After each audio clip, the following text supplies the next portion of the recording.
Udah. Oh. Hai internet, perkenalkan saya Dava Ramadan dari Prodi D3 Penilai. Kali ini saya akan menjelaskan tentang pengkreditan pajak masukan, lebih khusus tentang perhitungan kembali pajak masukan yang dapat dikreditkan. Teman-teman tentu sudah tahu bahwa PKP berhak untuk mengkreditkan pajak masukan atas perolehan BKP yang nantinya dapat menjadi pengurang PK atau pajak keluaran atas penyerahan BKP yang kita serahkan kepada PKP lain atau konsumen akhir. Tapi pada kenyataannya PKP tidak hanya melakukan satu jenis penyerahan saja. Bisa saja PKP melakukan penyerahan yang terutang PPN sekaligus penyerahan yang tidak terutang PPN. Nah, untuk itu bagaimanakah cara untuk menghitung pajak masukan yang dapat dikreditkan? Simak video berikut ini. Baik, seperti yang disebutkan tadi bahwa ada loh pengusaha kena pajak yang usahanya itu tidak hanya bergerak di penyerahan barang atau jasa yang terutang pajak saja. Nah, bagaimana UU PPN menyikapi hal tersebut? Dalam pasal 9 ayat 6 UU PPN disebutkan bahwa apabila dalam suatu masa pajak, pengusaha kena pajak selain melakukan penyerahan yang terutang pajak, juga melakukan penyerahan yang tidak terutang pajak, sedangkan pajak masukan untuk penyerahan yang terutang pajak tidak dapat diketahui dengan pasti, jumlah pajak masukan yang dapat dikreditkan untuk penyerahan yang terutang pajak dihitung dengan menggunakan pedoman yang diatur dengan Peraturan Menteri Keuangan.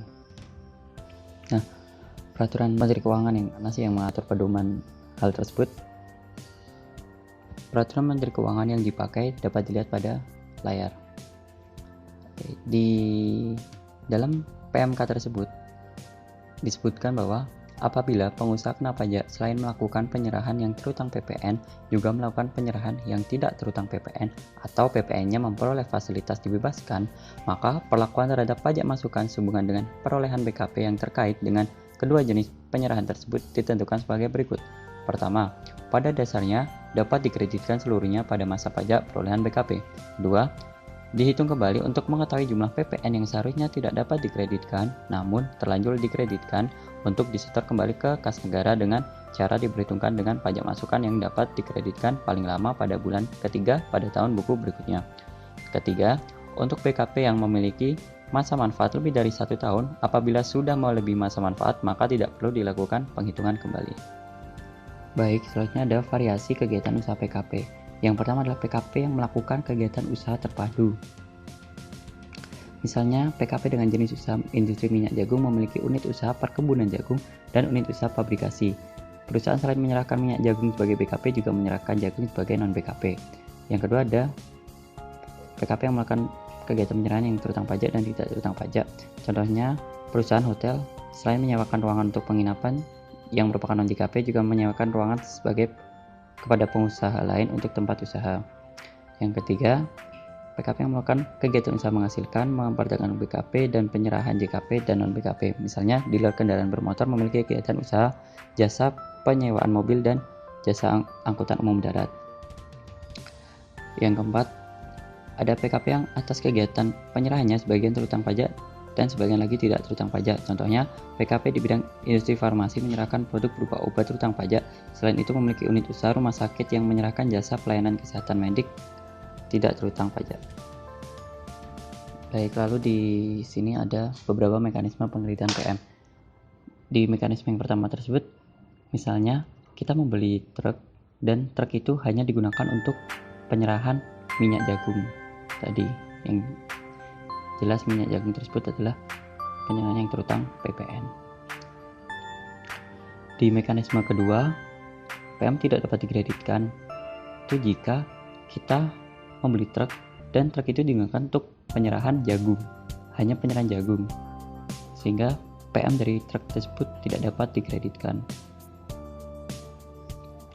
Lalu yang terakhir, PM harus dihitung terlebih dahulu. Ini jika truk yang kita beli tidak hanya digunakan untuk menyerahkan jagung saja atau minyak jagung saja, melainkan penyerahan kedua barang tersebut. Lalu untuk menghitung pajak masukan yang dapat dikreditkan, adalah sebagai berikut. Yang pertama, pajak masukan yang dikreditkan untuk penyerahan yang terutang pajak dalam masa pajak yang bersangkutan dihitung menggunakan rumus P sama dengan PM kali Z, di mana P adalah jumlah pajak masukan yang dapat dikreditkan, PM adalah pajak masukan atas perolehan BKP atau JKP, Z adalah persentase yang sebanding antara jumlah penyerahan yang terutang pajak dengan penyerahan seluruhnya. Lalu langkah kedua adalah pada awal tahun buku berikutnya dilakukan penghitungan kembali dengan rumus P aksen sama dengan PM per T kali Z aksen. T di sini adalah masa manfaat BKP dan atau JKP yang ditentukan sebagai berikut. Yang pertama, BKP berupa tanah dan bangunan adalah 10 tahun. Kedua, untuk BKP selain tanah dan bangunan serta JKP adalah 4 tahun. Baik, lalu ada contoh soal. PT Sego Jagung PKP merupakan perusahaan terpadu di bidang usaha industri minyak jagung, juga memiliki unit usaha perkebunan jagung. Di sini jelas bahwa minyak jagung adalah barang kena pajak, sedangkan penyerahan jagung nantinya adalah penyerahan yang diberikan fasilitas, jadi dibebaskan PPN. Nah, di tahun 2018 peredaran usaha sebesar 10 miliar dengan penyerahan jagung 4 miliar dan penyerahan minyak jagung 6 miliar. Pada 2018 perusahaan membeli satu unit truk seharga 275 juta rupiah sudah termasuk PPN, dan solar untuk truk tersebut seharga 55 juta rupiah termasuk PPN.